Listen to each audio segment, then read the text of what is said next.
Qu'est-ce que la leptospirose? La leptospirose est une maladie bactérienne. Elle touche de nombreuses espèces animales, parmi elles le porc. Il existe environ 220 types de leptospires différents. En France, on rencontre principalement les sérogroupes Australis et Ictero-hémorrhagiae. En élevage porcin, la contamination des animaux peut provenir d'animaux réservoirs sauvages ou domestiques et ou de porcs infectés chroniques. L'urine est la source principale, ainsi que les délivres de truies. Une transmission indirecte est aussi possible à partir d'aliments ou d'eau contaminée. Les bactéries se logent dans les reins et l'appareil génital. L'animal infecté peut rester contaminant très longtemps. La maladie s'installe dans l'élevage. Difficile de l'éliminer.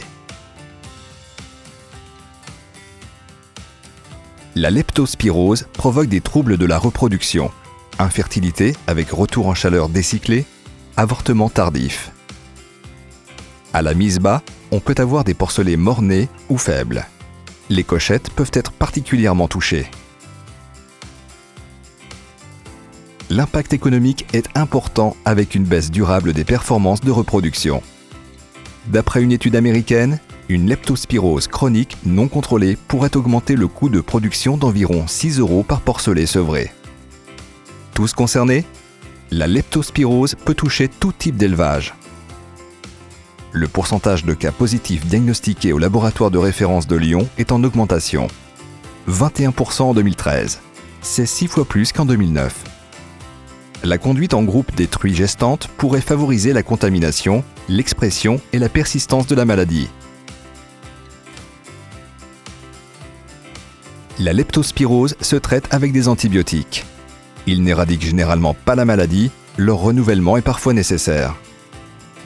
Les solutions de prévention sont à privilégier pour limiter le recours aux antibiotiques et donc les risques d'antibiorésistance. En priorité, l'hygiène et la biosécurité qui réduisent les risques de contamination. La vaccination est également intéressante. Elle permet de sécuriser la santé des animaux, les performances de reproduction et la productivité des élevages. Demandez conseil à votre vétérinaire.